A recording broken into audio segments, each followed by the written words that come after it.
Who's on board? It's on you. You're live now. I'm already live? All right. So welcome, everyone. My name is Oren. This is Rebalancing Health. I'm a physical therapist, and I specialize in the treatment of chronic pain. Thank you so much for joining me in these sessions. Thank you to the people who have gone back to watch the past presentations that I've made.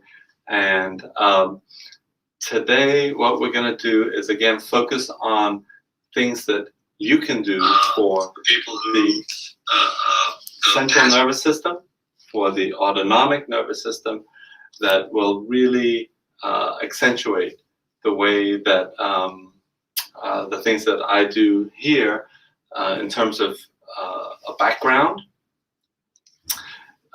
decreasing the muscle tension from the inside, and some of the factors that will help towards, here we go, some of the factors that will help towards decreasing pain and increasing function. All right, so things that you can do. Improving sleep. This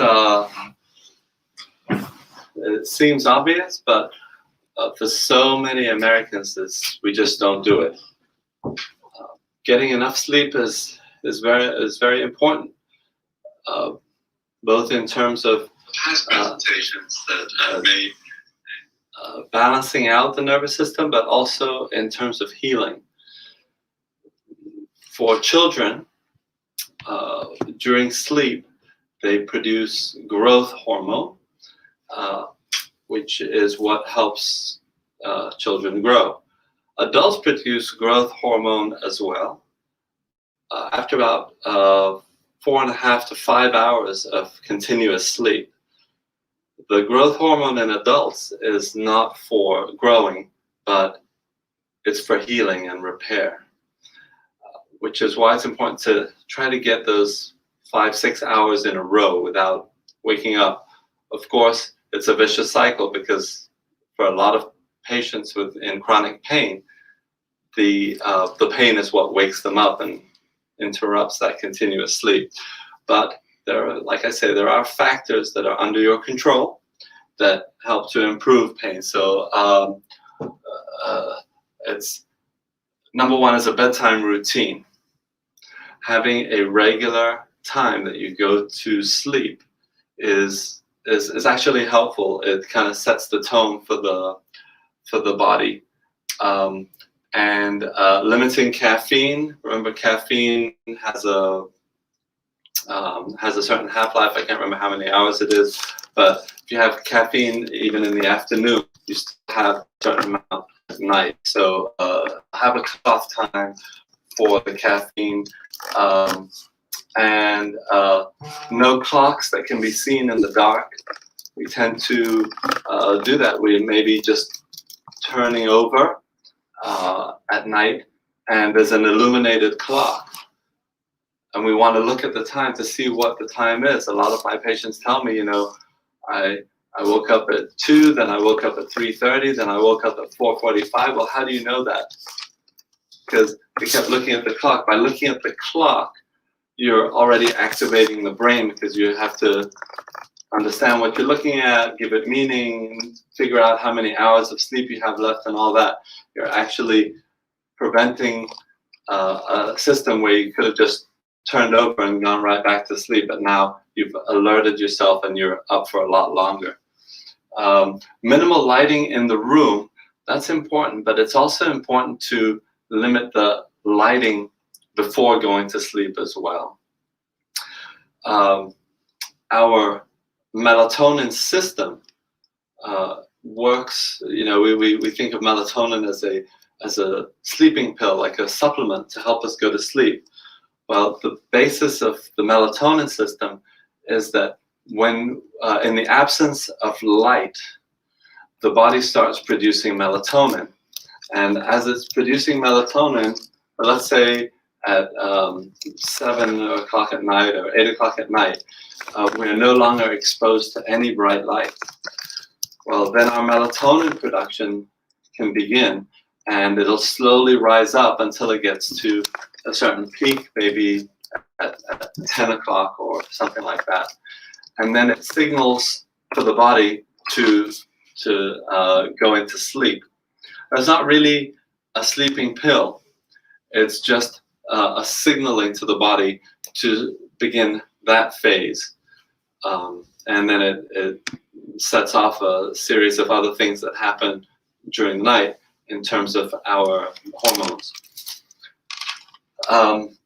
When we keep exposing ourselves to light, bright lights, screens from close up, then what we're doing is we're preventing the melatonin from being produced. And we might get a ramping up, and then, oh, it goes down again, and up and down. And the brain is really confused as to when is the time to go to sleep? When is the signal for this next phase of the day? So, we've come up with ways to solve that problem, like glasses that block out, certain spectra of light and so on. But the best thing to do is to have a cutoff time for screens and lights. Maybe to have, dim lighting from a certain time of the evening, not to have the bright lights, like when you go to brush your teeth at night, not to have the full stage lights that are around the mirror shining on you and preventing your melatonin from being produced. To have everything kind of wind down at a certain time. So minimal lighting as you're going to sleep, but also minimal lighting in the room. With all our chargers and plug-in devices and computer and televisions and devices, sometimes a bedroom can look like a runway.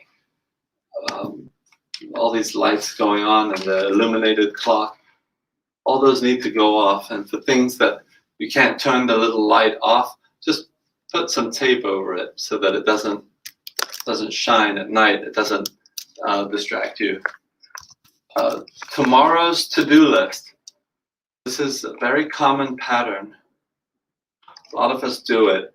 We wait until we're in the bed with the lights out, and then we start planning the next day. Oh, I mustn't forget to pick Johnny up at 10 o'clock, and I've got that teacher's meeting, and then, I shouldn't forget to do that.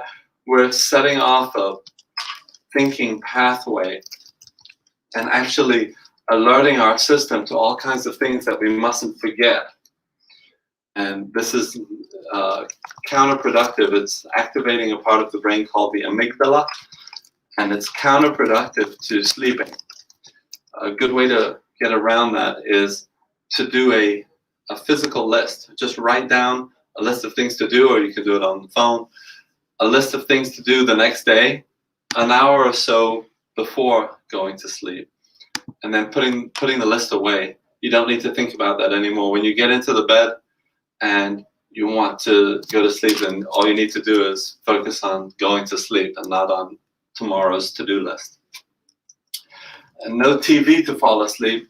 This ties into the next section about the media, which is basically every single program that is on television or on cable is designed to stimulate you, to stimulate the system. That's why they make things interesting for us or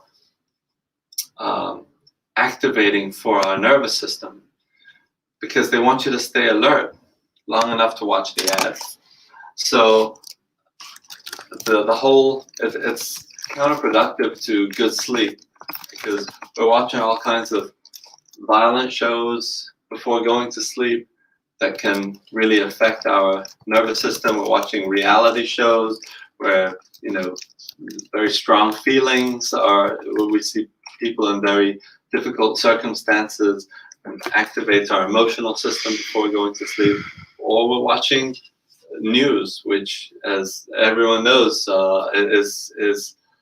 can be very alerting, very upsetting.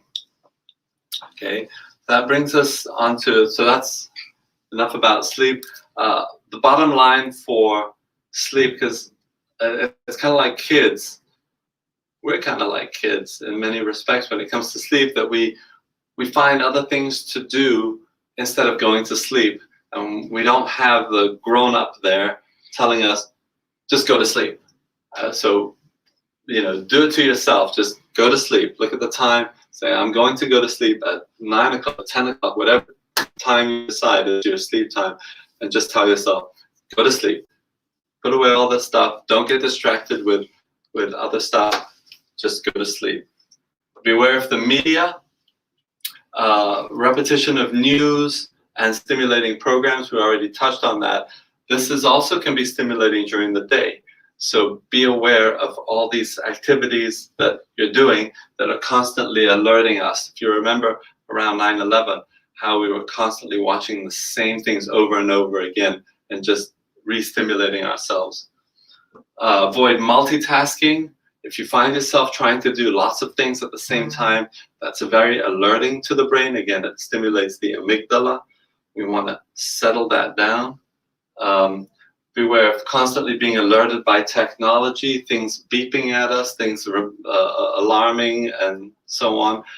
That upregulates the nervous system. We want to calm it down. Regular exercise, but we can we touched a little bit about that and how to do that with pacing. And also schedule a time every day to relax, some time for yourself where you are disconnected from your phone and your social media and turn everything off, and you devote some time to yourself to listen to music, pray, meditate, and relaxation techniques. And we'll have a separate session or two about specific relaxation techniques that I like to teach.